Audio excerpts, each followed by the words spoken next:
You know, it's one thing to quote a statistic. It's quite another to become a statistic.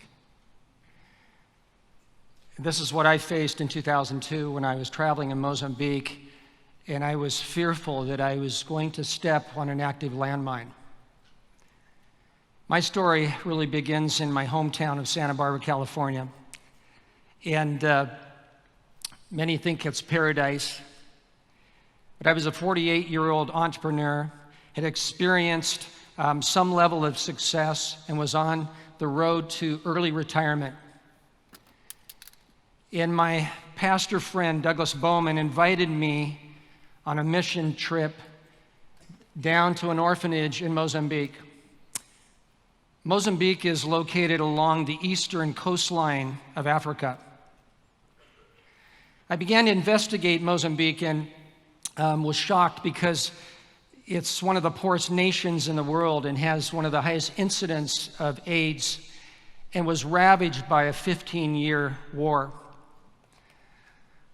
Well, I couldn't cancel the trip, but I was somewhat comforted because I received my ticket in the mail and realized that my seat was 15A.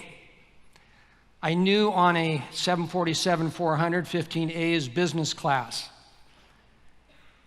But when I made it to the counter in Atlanta, the agent said, "Mr. Mullen, I'm so sorry, we've made a big mistake. You're not in 15A, you're in 73E. And I remember walking down that aisle that just kept going and going and clutching my overnight bag as if it was a life preserver. And I got to the back of the plane and I got into the middle row and I situated myself, and I was sandwiched between these two guys that were going to Mozambique. And I turned to the guy to the right of me, and I looked and noticed that he was missing a finger on one of his hands.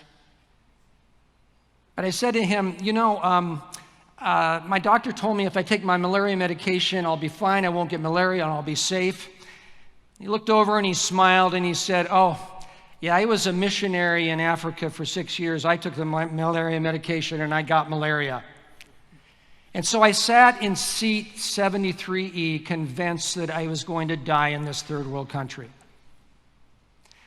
Well, I'm happy to report that I survived those 10 days. When we landed in Maputo, the capital, they took us on a field trip. And on that field trip, we went to a place called the Beccaria. The Beccaria is a garbage dump that is 1 square mile in the middle of the city. And it's not just a garbage dump, but it's a residential community. Because there are babies that are born, there are people that live and die and never leave this site. Every day, the garbage trucks come in and the residents are climbing on the garbage truck, trying to grab scraps of food. The faith-based organization that we were with was coming in each day, and they were bringing food, and they were bringing care and prayer for these occupants. And they had a phrase that they used. It was, "Stop for the one." Stop for the one who's hungry. Stop for the one who's handicapped. Stop for the one who is diseased. And I remember hearing that phrase, "stop for the one," and it confronted my lifestyle, but I didn't know quite why. The last night that we were in Mozambique, they had us on a concrete wall, and the director of the missions organization was coming by and blessing everyone, but she never got to me on the end. And as I was sitting there, there were 3 13-year-old Mozambican boys. They put an African prayer cloth on my shoulders, and the moment that they touched my shoulder, I began to just weep and weep and weep. And what kept going through my mind was this idea of stop for the one. You know, there's an ancient proverb that says that there's a man who makes himself rich and yet he's poor. There's a man who's poor and yet is very rich. That was me. An American who traveled halfway around the world in order to recognize the poverty of his own life.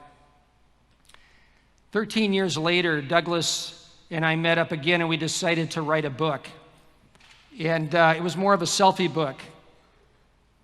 But we got to the 13th chapter of that book, and we began to look at some of the devastation in this country of Mozambique.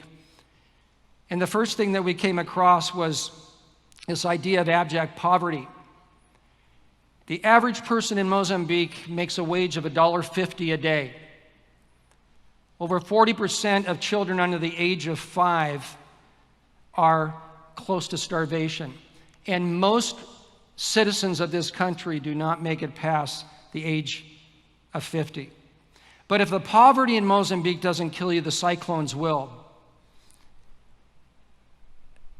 2 years before we came, there were 3 cyclones that blew through this country, and the Limpopo River, that is normally 100 yards wide, grew and expanded to 26 miles wide.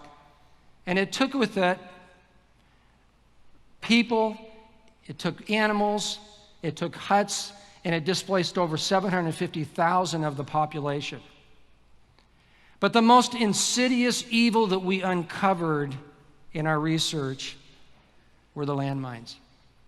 Because during this 15-year war, there were 1 million landmines that were laid in this country.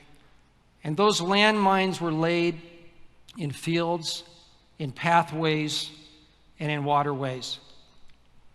And a landmine is indiscriminate. A landmine doesn't care if it's a child or it's a soldier that is 6 inches above it. So we did some deeper research, and as we were looking at an article in National Geographic, it was now 2014, and they were demining the country of Mozambique. And we came upon an article.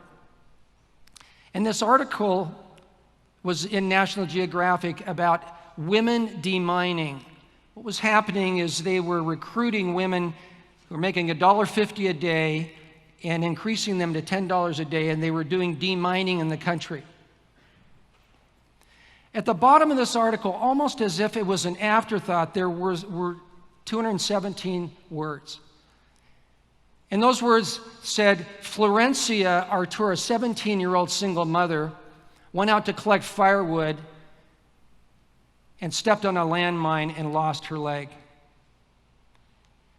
When Douglas and I read this article, literally what came rushing back to us was the phrase, "stop for the one." And at that moment we thought, how do we write a book about stopping for the one and not actually stop for that one person?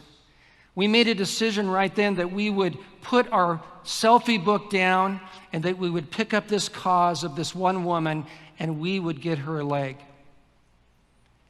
And so this began a process for us. And the first thing we did is we contacted this journalist, Katia Sengel.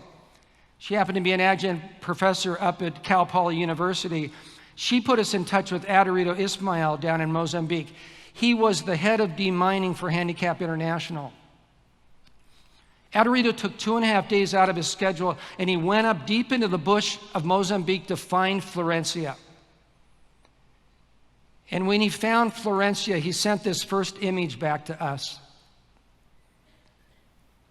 And as Douglas and I saw this image, it impacted us just what this 17-year-old single mother was going through.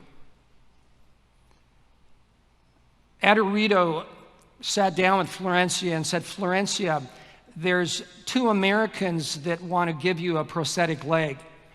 And you know what her response was? "What's a prosthetic leg?" You see, most landmine victims in Mozambique, most amputees crawl on the ground, or they have a makeshift crutch to hobble around. He also learned that Florencia was not even a registered citizen of her own country, and that she'd never been more than 60 kilometers away from her own home. He asked the question in a different way. He said, "Florencia, would you like to walk again?" And she nodded her head. And right then we had our marching orders to find this girl a leg. As we then looked at how do we put a prosthetic leg on someone who lives in the bush of Mozambique, we first of all hit the headwind of the cost of a leg $12,500.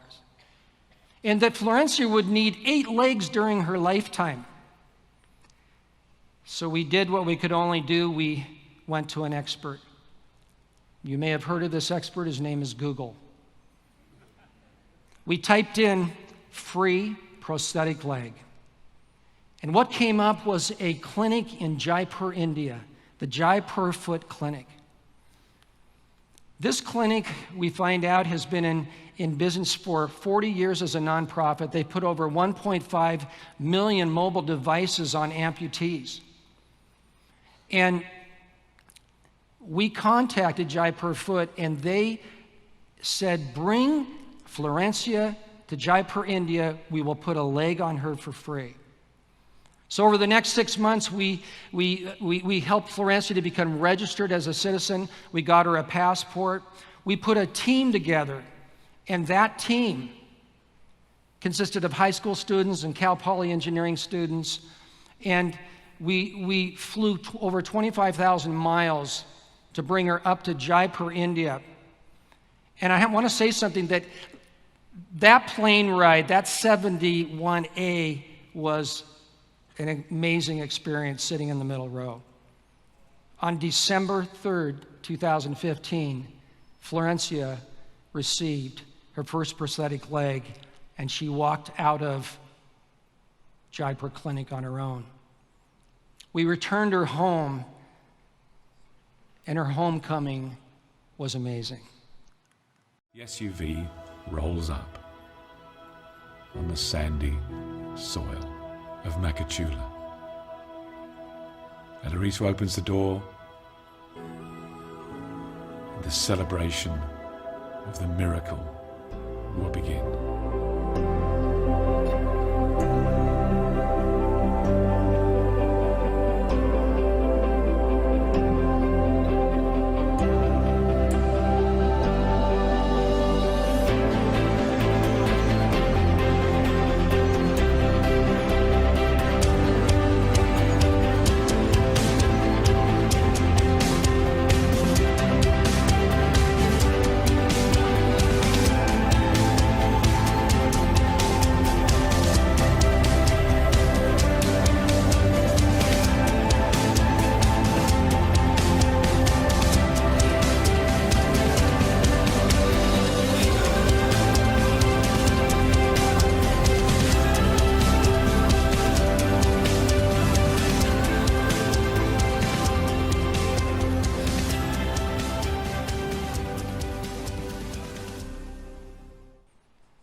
Benjamin Franklin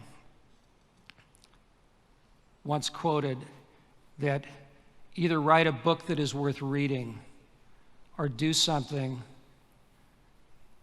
that is worth writing about.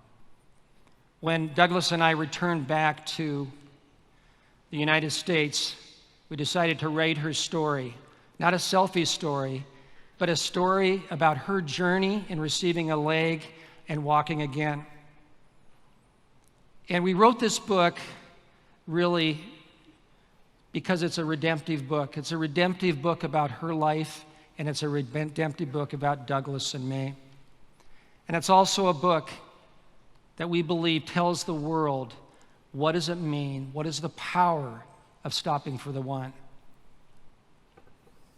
I began my talk by saying that, you can quote a statistic or you can become a statistic.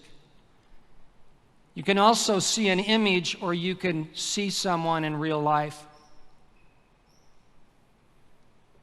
Ladies and gentlemen, all the way from Makachula, Mozambique, I present to you the hero in our story, Florencia Arturo.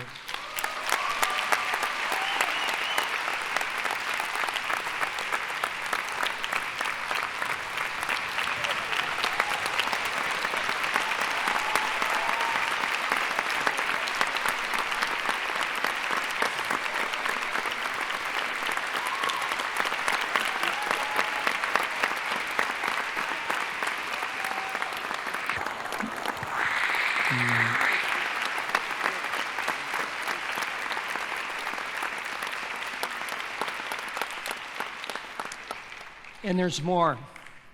In the fall of 2017, we sent Florencia back to Jaipur Foot to be trained to be a prosthetic technician. Today, Florencia is a certified prosthetic technician. And this is important because there's 10,000 more Florencias who are landmine victims or amputees in Mozambique. And Florencia now is stopping for the one and stopping for the 10,000. My challenge to you, my challenge today to myself is stop for the one, but don't stop at one. Keep going. Thank you very much.